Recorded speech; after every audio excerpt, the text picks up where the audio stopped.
शेर सिंह, आज रात को तुम मेरी वो पुरानी वाली बंदूक को संभाल कर ले आना। आज रात को मैं इस सुल्तान को अच्छे से नींद सुला देता हूँ।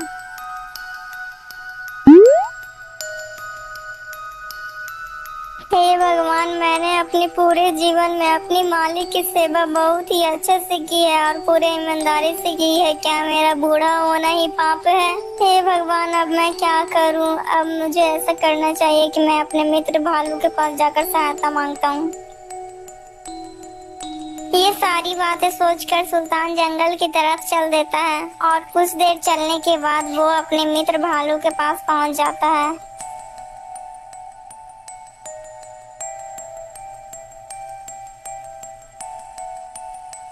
अरे मित्र, क्या बात है? तुम इतने दुखी दिखाई क्यों पड़ रहे हो? मित्र, अब मैं तुम्हें क्या बताऊं, मैं बहुत दुविधा में हूँ। फिर सुल्तान अपनी पूरी कहानी उस भालू को सुनाता है। अरे मित्र, लेकिन तुम्हारा मालिक इतना निर्दयी कैसे हो सकता है? तुमने अपने पूरे जीवन अपने मालिक के नाम कर दिया और लेकिन वो तुम्हारे बुढ़ापे में तुम्हें ही मारने की धमकी दे डाली। लेकिन वाकई कितना इंसान निर्दयी होता है। मित्र, मेरा मालिक अब तो मुझे मार ही देगा मित्र, इसलिए मैं वो अंतिम बार शहद खाना चाहता हूँ जो तुमने मुझे पहली बार खिलाया था। अरे नहीं नहीं मित्र, तुम ये कैसी बातें कर रहे हो? मैं तुम्हें शहद भी खिलाऊंगा और तुम्हें तुम्हारी परेशानी से निकालूंगा मित्र। जैसा मैं कहता हूँ वैसा तुम करो। फिर भालू अपनी योजना उस कुत्ते के कान में बताता है। अच्छा ठीक है दोस्त, अब मैं चलता हूँ। इतना कहकर कुत्ता वहां से चला जाता है।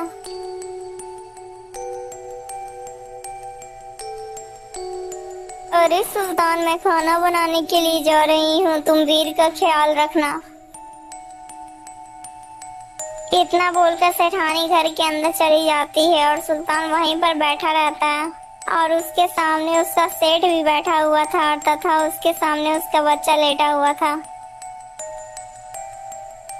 ओहो, कितना समय हो गया है, लेकिन अभी भी शेर सिंह उस बंदूक को लेकर क्यों नहीं आया है? शेर सिंह इतना सोच ही रहा था कि तभी वहां पर सुल्तान का मित्र भालू आ जाता है। अरे रे रे रे भालू, अरे मेरा डंडा कहाँ गया? शेर डर के मारे वहां से भाग जाता है और जाकर एक पेड़ के पीछे छिप जाता है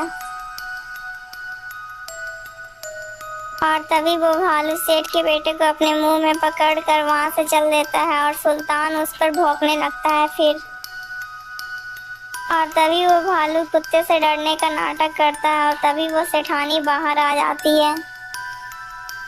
सुल्तान, तुम उस भालू को छोड़ना मत। सुल्तान, मेरे बच्चे को बचा लो सुल्तान, नहीं तो मैं भी मर जाऊंगी। सुल्तान उस भालू पर भौंकता रहता है। तभी भालू उस बच्चे को वहीं पर छोड़कर वहां से भाग जाता है। फिर वो सेठानी जल्दी से अपने बच्चे को उठाकर अपने गले से लगा लेती है। तभी वो सेठ भी वहां पर आ जाता है। यह सब देखकर सेठ की आंखें तो फटे की फटी रह जाती है। मालिक, ये लीजिए, मैं बंदूक लेकर आ गया। अरे नहीं नहीं नहीं शेर सिंह, आज मुझे ये बंदूक की जरूरत नहीं है। आज मैं बहुत बड़ा पाप करने से बच गया हूँ। अरे जिसने मेरी उम्र भर सेवा की है, आज मैं उसे ही मारना जा रहा था। अरे भगवान, आपने तो मुझे बचा ही लिया कि आपने मुझसे ये पाप होने से बचा लिया। अरे सुल्तान, मैं तुमसे बहुत ज्यादा माफी मांगता हूँ सुल्तान, मुझे माफ कर दो।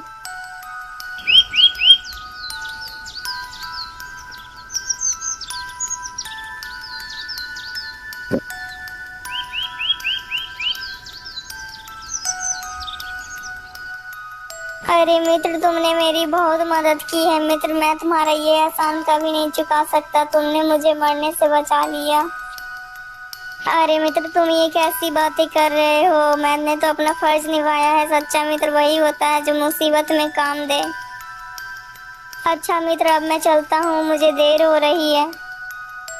इतना कहकर सुल्तान वहां से फिर चला जाता है। उस दिन के बाद से सेठ कहीं भी जाता था तो सुल्तान को अपने साथ ही लेकर जाता था।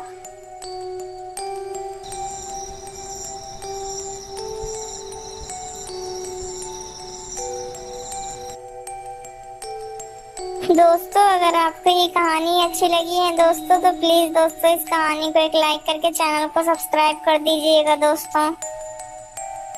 दोस्तों इस कहानी से आपको क्या शिक्षा मिलती है कमेंट में जरूर बताइएगा दोस्तों। वैसे इस कहानी से हमें ये शिक्षा मिलती है कि गहरी दोस्ती वही होती है जो मुसीबत में काम दे दोस्तों। दोस्तों क्या आपका भी कोई ऐसा जिगरी यार है या जिगरी दोस्त है जो आपकी मुसीबत में कभी काम दिया है? अगर दिया है तो कमेंट में जरूर बताइएगा दोस्तों। दोस्तों अगर आप लोग इस कहानी का पार्ट 1 देखना चाहते हैं तो हमारे चैनल में आकर इसका पार्ट 1 देख लीजिएगा दोस्तों। और दोस्तों आगे की कहानी देखने के लिए हमारे चैनल के साथ जुड़े रहिए दोस्तों। इसका पार्ट 3 भी जल्दी आ जाएगा दोस्तों। दोस्तों हमारे चैनल में ऐसी और भी कहानियां हैं दोस्तों, तो हमारे चैनल में आकर ऐसी और कहानियां आप लोग देख सकते हैं दोस्तों।